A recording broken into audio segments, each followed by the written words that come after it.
Hallo zusammen. Nach den Themenschwerpunkten der letzten Tage soll ja der So today we also want to provide room for reflection, and that means that we shall try to reflect upon the inputs and the new reflections of this festival, but we shall also try to challenge our own position. So I jumped into the deep end, and without much further ado, I would like to welcome the guests. And, as the facilitator, I'm really delighted to see that on the very last day, in one of the last panels, we look into the self-reflection of institutions. It's wonderful to be able to discuss this with three guests because they bring in the institutional perspectives. They know the inside view. They're very familiar with it.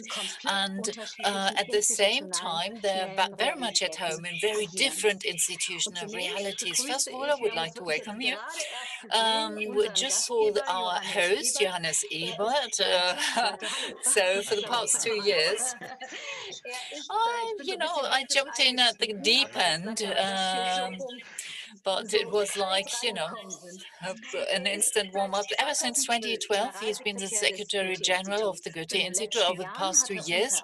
He also focused on the commitment in the crisis region and the support of Syrian refugees by cultural and educational policy. At the same time, he also looked at the digital opportunities and extended it in the work of the Goethe-Institut. And I'm sure the Latitude Festival is a milestone in this respect. Johannes Ebert is also a member of the board of the Network of the European Cultural Institutes, member of the board of the DAAD, the German Exchange Service, Academic Exchange Service, and now another quite mouthful. He's also a corresponding institutional member of the Institute for Foreign Relations.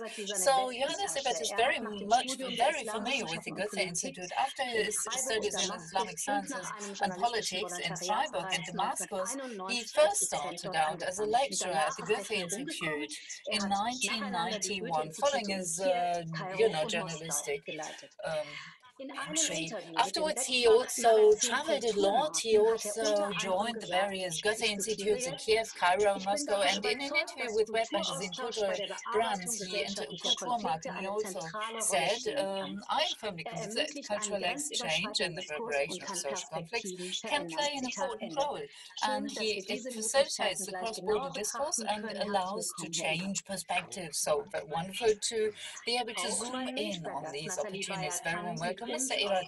And over to our next guest, Natalie.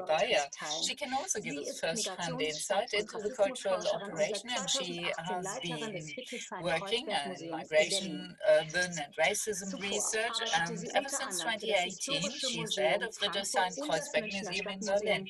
Previously, or before that, she was also worked for the Historic Museum in Frankfurt and at the Munich City or Urban Museum, where she looked after the project Migration in the City. Natalie studied ethnology and history of art and took her PhD at the University of Göttingen.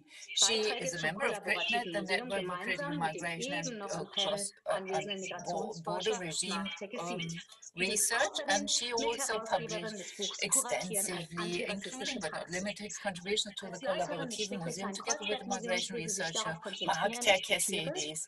And she's also a co-publisher of the book Kuratieren als antirassistische Praxis, Curatorship as an anti-racist practice. So I'm familiar with Natalie Bayer. I've known her for many years. We're old friends, and I also know her as a member of the advisory board of the Future Zukunftsakademie in NRW. Natalie, it's wonderful to have you here with us. Over to our next guest. She works at the Schauspiel Hannover, and when she started working there at the beginning of last year, it created quite a splash. Sonja Anders, because Sonja Anders explicitly embraced diversity in her ensemble. Now it is representatives of various identities, colors of skin, and different physical limitations, and it's almost a 50-50 distribution between male and female. Half of the plays recently came from female directors, and this is absolutely not a no-brainer in the theater world. When she gave an interview with the NDR public broadcasting station, she said that many theaters may cover diversity on stage, but I quote, "It would be wonderful if this also entered the various structures," end of quote. And she she's very much in favor of opening up diversity, opening up cultural institutions with a view to diversity. Sonja Anders also worked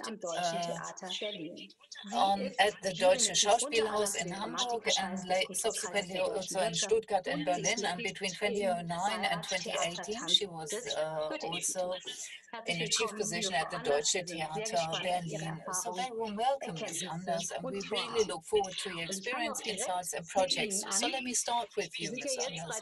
So we move on to a very important topic, i.e., which is also very complex, self-reflection of an institution. Well, it's the conditio sine qua non for this. This is a humongous task. And, you know, we can also see this in the various cultural institutions. I think especially the theater is is a very difficult task. So what are the preconditions? I think you need to unmute yourself. Yes, you're right. I mean, it's an uphill struggle because the theater works like a small city. And we, together with the opera, we have about 1,000 members of staff in Berlin. And, you know, when you talk about the cast and the art and etc., you start to forget how many people are working here in the administrative body and in technology, etc. Very often, we talk about the fact that theater is like an architecture making experiences and everything.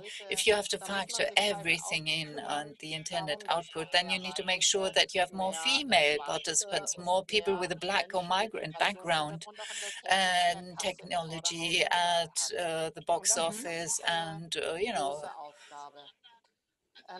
And that's an uphill struggle, and it's difficult to point this out. How do you handle this? Because you first of all start to prepare yourselves remotely, and you know, whenever you start fresh, of course it's not an issue to change the team, to put different directors in, so anything else is just an excuse. I mean, if people say, well, I can't have 50-50 men, women, or we don't have people who apply with migration background, then they are looking in the wrong places. They're turning the wrong, you know, valves. They're just trying to come up with excuses. But having said that, and this is what I would also like to share with you, having said that, I think it's an uphill struggle still. And it's less to do with the structures and the organizational structures, and I'm sure Natalie Bayer will be more savvy in this respect. I mean, it's to do with structural racism that exists, or that, you know, sometimes we harbor ourselves, or something that we experience through lots of different levels at our theater, and this is something that keeps me very busy. That's a wonderful segue. Ms. Anders, thank you very much for that. And Natalie, that's exactly the point, because you've been involved for a long time in the diversity strategy discourse. And you know, you have these regular pronouncements with regard to embracing more diversity in the cultural landscape, and you want to be able to operationalize this. I quote you. So integration of diverse groups, why isn't that good enough? What is lacking in the cultural institutions in order to embrace this topic, to mainstream this in a holistic manner? I think, Natalie, I think you've got a couple of very succinct ideas in this respect. So that's a humongous question. I know, but I trust you to answer it. And It's very difficult to translate, especially in this online format. So the term of diversity has certain weaknesses or shortcomings because people now, diversity as a term has been mainstreamed. Many institutions have also endorsed the Charter of Diversity. And, very often you have very flowery terms. Dialogue at eye level is quoted in these declarations. But if you look at this more closely, you see that we're still a far cry away from making this a reality. Because I think there's two things that are missing. So first of all, when we talk about diversity, we don't link this to a consistently self-critical term of racism and anti-discrimination. So it's not just, being colorful and morally cool, diversity and embracing HR policy in this respect. It's about preventing exclusion, disparity of opportunities, and this is our task. I mean, Mike Taxidis and myself wrote this in the introduction. Diversity is not a nice to have, and it's not just an activist term, but it's our mandate in this state, post-Nazi Germany. So it's our mandate, it's our mission. We have to do this. It's not a nice to have, it's a must have. So we need to incorporate this in writing, in our to-do list, in our mission, in the methodologies. We need to inscribe this in our practices. How do we work? How do we draft our contracts, personnel recruiting? What about the org chart in our institutions? This is what I always looked at most, with the most priority, the hierarchical pyramids, and that at the end of the day, you have the sole apex. Also, the same applies to my organization. And because we are part of a public administration, is something which we can't just ignore. But on the other hand, it's the big question is how do we practice this? And maybe this is going too far. Maybe I'm going off on a tangent. Yeah, sorry, I need to come in. Yes, in a nutshell, just to get back to your initial question, my criticism with regard to diversity politics. First of all, we need to challenge this term. What is our task in this respect? How do we operationalize this? And Ms. Anders, I would love to also discuss this bilaterally with you. How do you implemented it?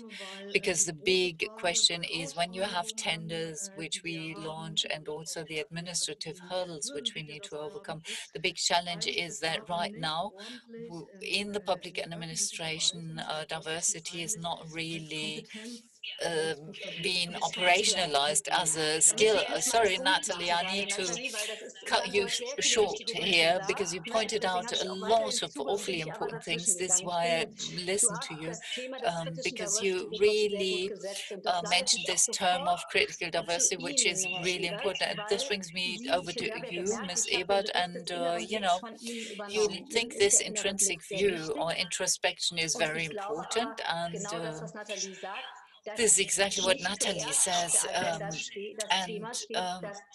This inside view sometimes also means that privileges need to be cut for, groups that previously had been favored in society. And what does this inside view mean? What do these processes mean, which you launched or kickstarted yourselves in your organization? What does this mean for you as a manager if you look at who holds which position and in the org chart, what is related to or what would have to change in this position? Where do you start ideally, and how do you reorganize an organization as part of a reflective process? So before I answer that question, allow me to briefly make a point. Rethinking organizational institutions. So first of all, allow me to have to cast an outside view before I move on to the inside view. I think institutions are very important for the stability of a society. And what changed for us in recent years is that we, need to adopt a clearer stance as an institution towards the outside world. It's not good enough to just be there and do your work nilly-willy, but it's very important to make a stand, to take a stance. And I think that's also a clear stance which is epitomized by the Festival of Latitude, which embraces diversity, multiplicity, multi-perspective attitudes. And for the Goethe-Institut, we're a large organization, 18 countries, active 180 foreign institutions. We have many, many people working for us. And for such a huge organization, in order to embrace that function, it's vital to keep challenging itself. Do I cover the way our societies are structured, the issues which proliferate in our society? And of course, this automatically conjures up the term of diversity. I think this question comes to mind automatically. Diversity, Ms. Bayer, you're much more involved in this. I, tend to adopt a more holistic management view here. But as far as I'm concerned, diversity embraces lots of things like equal opportunities for genders, inclusion, cultural diversity. And it's not just about creating a 50-50 relationship, but also about identifying where there are roots of racism within the organization. How do you cut these roots? And especially, how do you present this as a value added, as a benefit? And in recent years, we extensively worked on these matters. We also made sure that in management position, we have a 50-50% gender distribution, so 50% women, 50% men. So we already had a female president between 2002 and 2008. And as of November, we'll have a new female president on the second level of leadership. The number was increased from 35 to 55% of female heads of departments and regional heads. And we have a rule on gender adequate language, which is very important. And sometimes people criticize us for using this publicly, this gender neutral language publicly. So as an institution, we are already a diverse institution because we have a multinational footprint. But I also understand, and this is not supposed to be seen as an excuse, I also understand that we still need to do our homework as far as the leadership position is concerned and as far as people with migration background in these positions is concerned. In our tenders, we don't reach out enough to people with migrant background, and last year we created a function for diversity management, which is supposed to look specifically into this, and they also provide us with advisory. What does this function do? It's also very important to find out. So they only took up their work right now, and the very first thing they're supposed to do is take stock. Stock of what? They're supposed to take stock or answer the question, how diverse is the Goethe-Institut along those three functions which I described? I mean, reflection of social makeup, is there racism in the institution and what are the manifestations thereof? And the third question is, how can you understand diversity? So these are the three questions this function is supposed to answer. As I said before, we did our homework up to now, but it's still a challenge for the institutions. I mean, we also got people in Belarus, in into leadership position. But I mean, this is tied to a lot of administrative red tape as a German institution, and it's difficult for us to handle this red tape.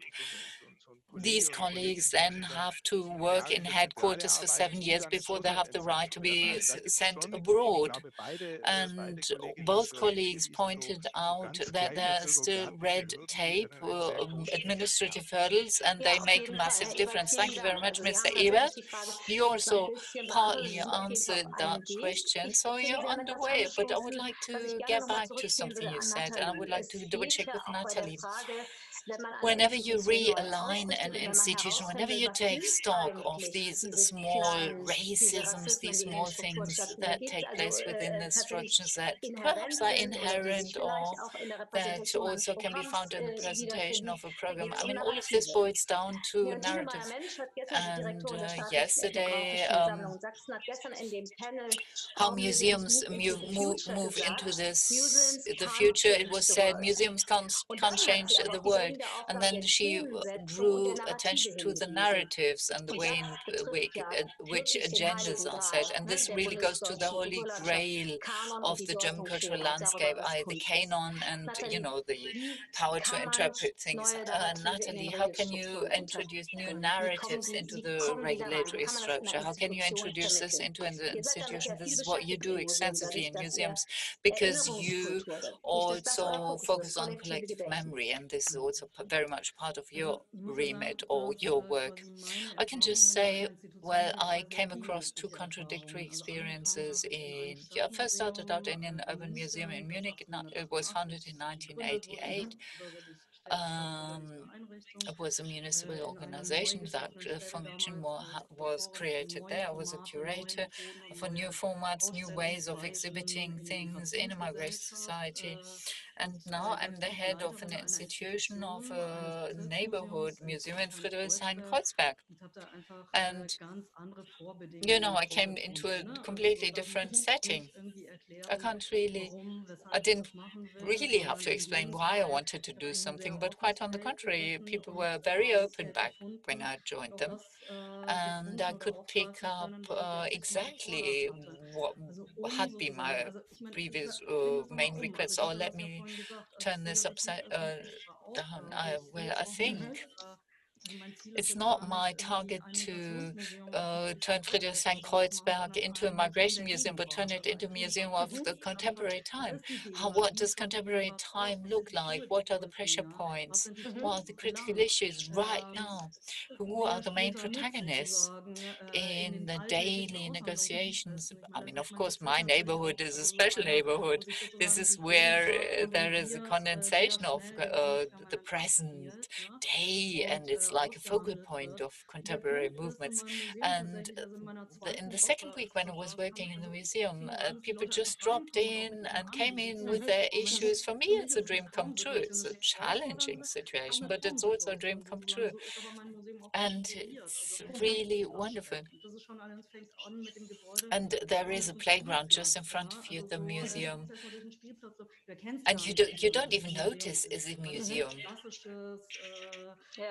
It's not the classical building. It's very, very special, my museum. And people, you know, it's like a drop-in center. It's a low-level drop-in center. People can just drop in and criticize things.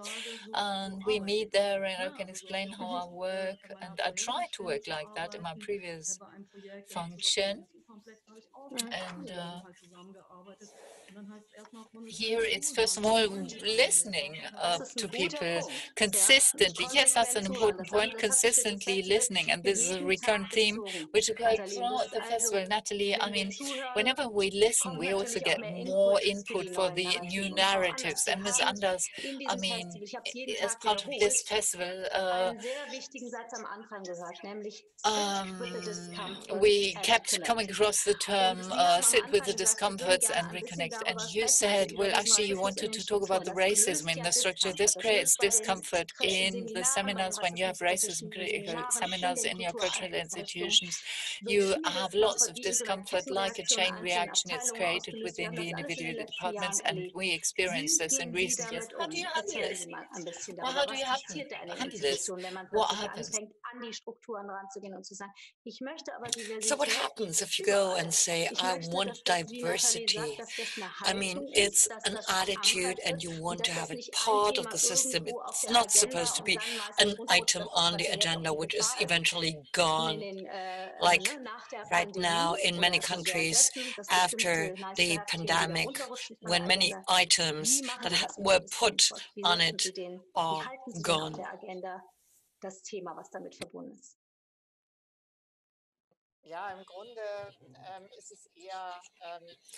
Well, you can look at it from different perspectives. You can look at the structures, and we launched a number of exciting projects. We asked Julia Wissert and her team to work on stage. Well, she is the director to be of the Theater of Dortmund. So she joined us, and then soon she was gone, which is often the case if you have good people join you, but then they are called away. Now, anyway, we truly tried to focus on marginalized groups in the city, and we focused on collaborations, and I was impatient. I mean, often we are impatient, and we maybe should also talk about this. So I said, at my first event, it's only 13 people, and what's going to happen? But, well, actually, it's something beautiful we have developed, and maybe we should continue at the same time. There are wonderful tools. I think we will talk about the 360-degree post, and we also have the company agreement, which can be adjusted. Well, we don't have much time, so don't wait for a later opportunity. There is an initiative concerning our corporate agreement, and we would like to add a clause. We are collaborating with Sonja, a lawyer. And people got quite excited in German theaters when we talked about this clause, because people thought that this was about extending privileges for people who feel attacked in a racist way, which means that a person discriminated against can go and end a contract unilaterally. And this, of course, raises objections, but you can work with this basis and talk about it. I mean, we tend to say it's a process, which is difficult to accept, because it implies we only have limited time, like here, and you always have the need for immediate results. And then you have a very diverse team at your theater, and you realize soon where you hit the limits, and that there is a lot of racism inscribed, and one workshop doesn't help you overcome it. So this is what theater makers have to learn as well. It's a process, and it takes time, and you have to take everything on board. I would like to come back to the aspect of processes. In another talk, someone asked whether we should not work on the programs in order to have time to work on diversity. I mean, the theater today is about a lot of speed and a lot of action, and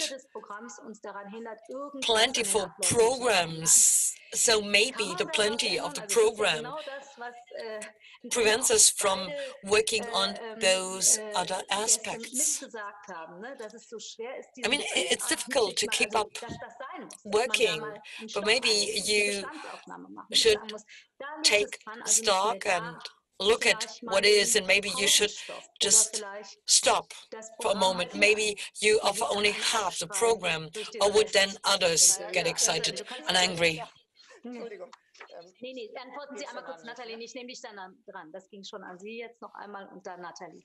Naja, im Grunde habe ich ähnlich wie Herr Ebert natürlich Well, of course, there are certain Vorgaben. Ich habe da unterschiedliches, also wenig Spielraum, obligations I have to fulfill. There's not much room for maneuver, which characterizes my situation, which is more or less the same as Johannes Ebert's situation, and he said so. So we need to focus on what we see in our own institution and in the audience, and there are lots of aspects which require a lot of energy, and of course you're right, we have to produce less. And those who don't see it, I mean, we have tried to do more and more, and we try to add another layer and another genre, and we have all these formats, and that's wonderful, but we will certainly have to produce less. But then, of course, you have to bear in mind that if you produce less, you get less money. Das ist der Punkt. Ja. Das ist ja im Grunde diese unter dem, also ich würde immer sagen, die Politik. I guess politicians will be quite happy about us producing less. You will need less people, less spaces. Right. This is certainly one of the problematic impacts, and of course we need to ask, what do you want? Natalie, antworte doch einmal, also ich würde gerne einmal deinen Beitrag zum Thema Reduktion des Programms hören. Wir haben hier nämlich well, Natalie, maybe you can also comment on the question of less programs, but I do have a number of questions from the floor as well. Reduce the programs? Well, yes and no would be my answer.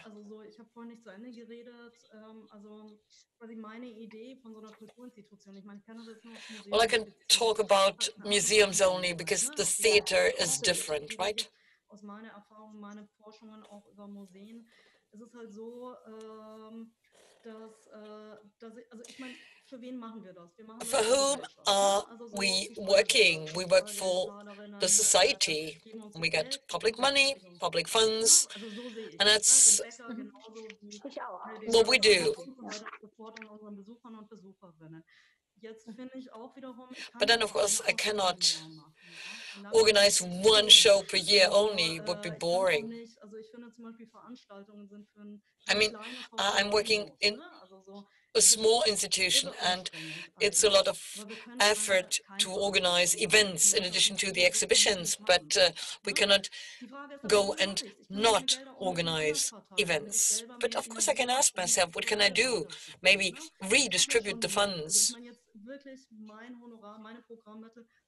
But then please bear in mind, my salary and my budget is extremely small. I cannot really compete with the budgets of the two other speakers here in this hall. And yet, I do have funds, I can organize programs, I can apply for funds, I can invite people in. And of course, we do need to cooperate. And people are approaching me and proposing projects, and of course, we always try to work within a given time frame.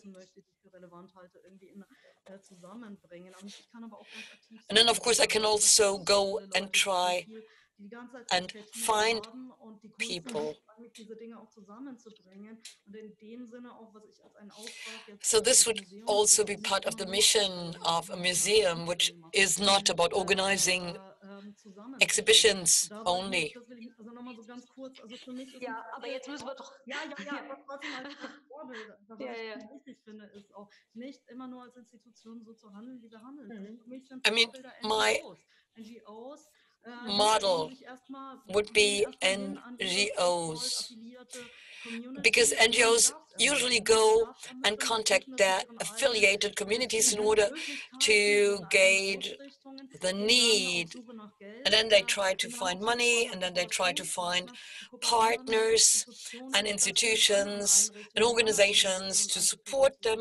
And that's an approach. Wichtiger Hinweis, Zusammenarbeit. It can be done.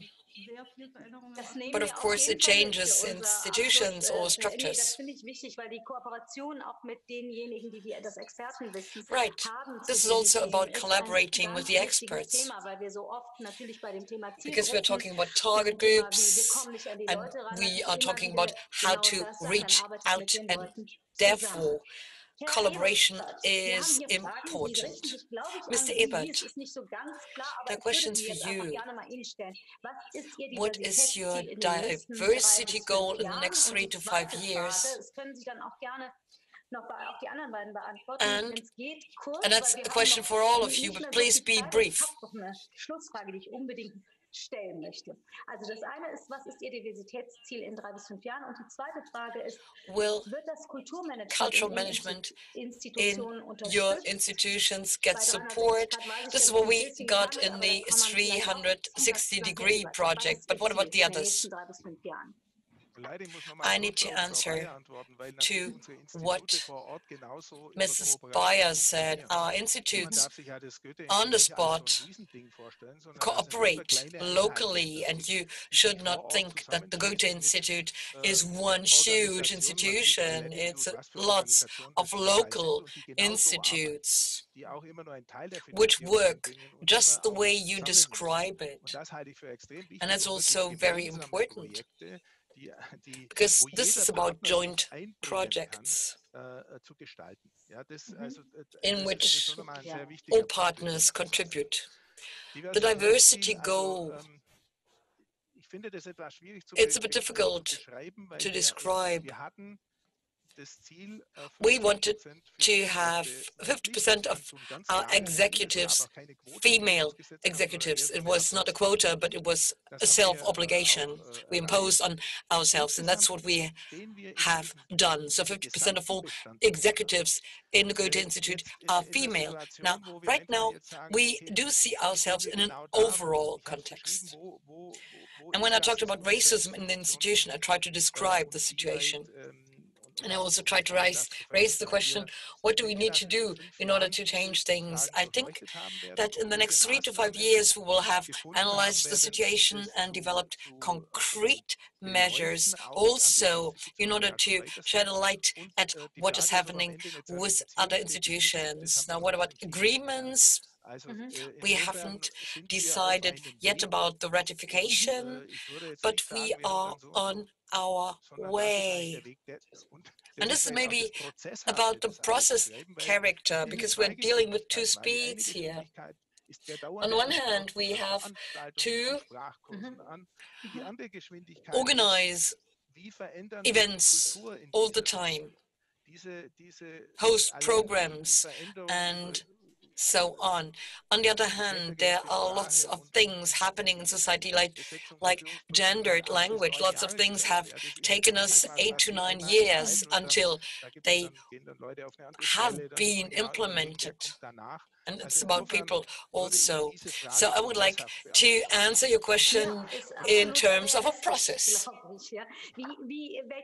Also hier kommt noch eine Frage, die ich direkt weitergeben würde, und dann gehen wir noch mal zu der anderen Frage zurück. But what about the inclusion, the integration of your teams into the process? You say it's a process and it takes time. What about awareness?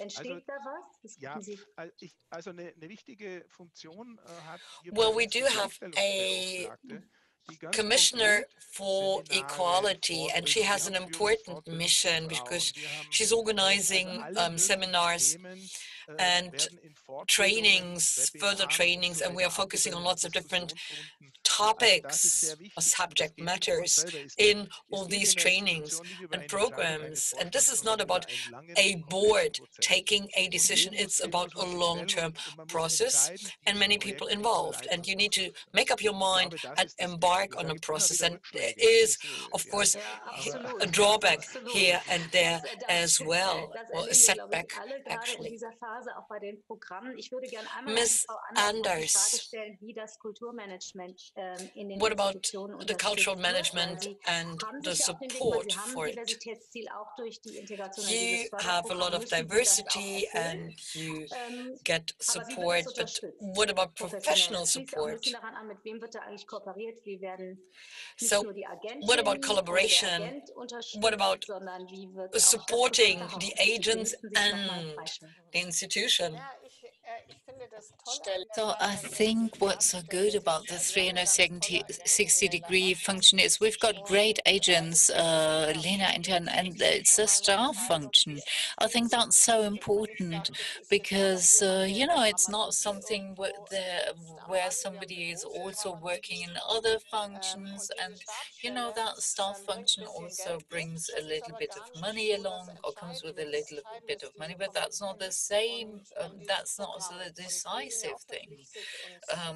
We are also duty bound to, you know, to look into this matter. So we just met in Berlin, and I think it's a great thing to have this 360-degree function because, I mean, if you've got small hiccups, but you also can address the major shortcomings by means of somebody who's a genuine expert. And I really appreciate this. I mean, they're not involved in dramatic composition or anything else. They are specifically dedicated to this purpose. I think this should also be the case in big German institutions. And we got the grant because we said we want to reach out to apprentices, etc., and we want to become much more diverse. And I think what Leila now needs to do is host workshops, facilitate discussion rounds. We also have lots of webinars through her, and Leila is a great help because she is right at the heart of, you know, where the music plays, i.e. where management sits. Thank you very much. And final question to Natalie, and then over to Mr. Ebert, and then I'm going to put my final question. So I've got two questions to Mr. Ebert. So 360-degree, when that was invented back then, I was also involved in the discussions with the then coordinator before the tender was launched. And we also did a tour, and I also held a presentation at the very first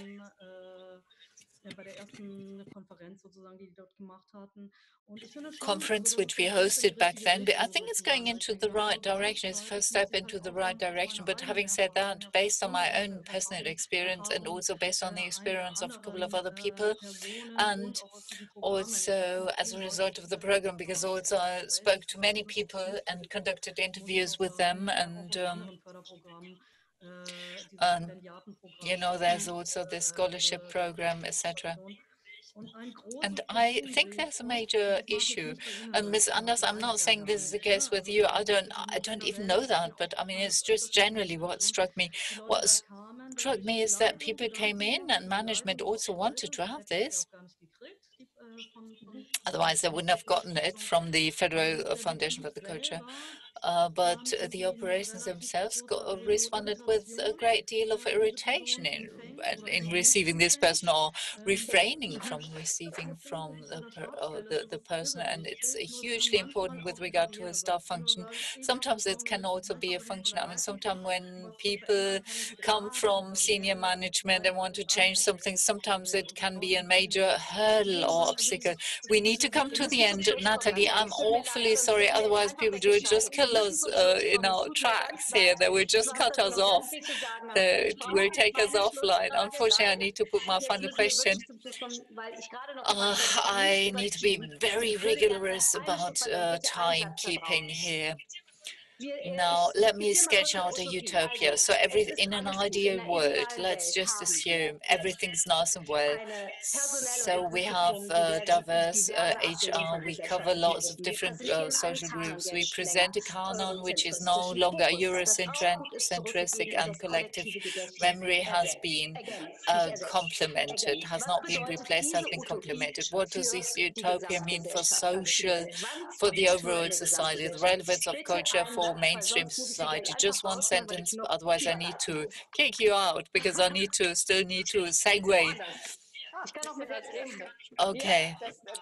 We can't even answer that question because, I mean, of course, it's a dream, what we all dream of, and it's the cosmopolitan feeling of being in this together. For me, this would really be a massive benefit. That goes without saying, and maybe that's the task, maybe that's the ultimate goal. We would have to hand over privileges. Okay, thank you. I think there's lots of other issues who still abound, and globally with our partners, we can even or will even have to work on them even better still. But I think work will never end for culture. It will even become better, and especially if you look at the time after Corona. Natalie, thank you very much. So what you described sounds as if cultural work would finally be eligible and interesting for each and everyone in society, and everybody would find something for themselves and won't feel excluded. Thank you so much. I know this was a fast train. It was a speedboat. Maybe we can have another meeting. Okay, maybe you can agree a date and I will, kind of build the segue. Thank you very much, and hopefully we'll see each other again in a different panel, on a different panel or in different contexts.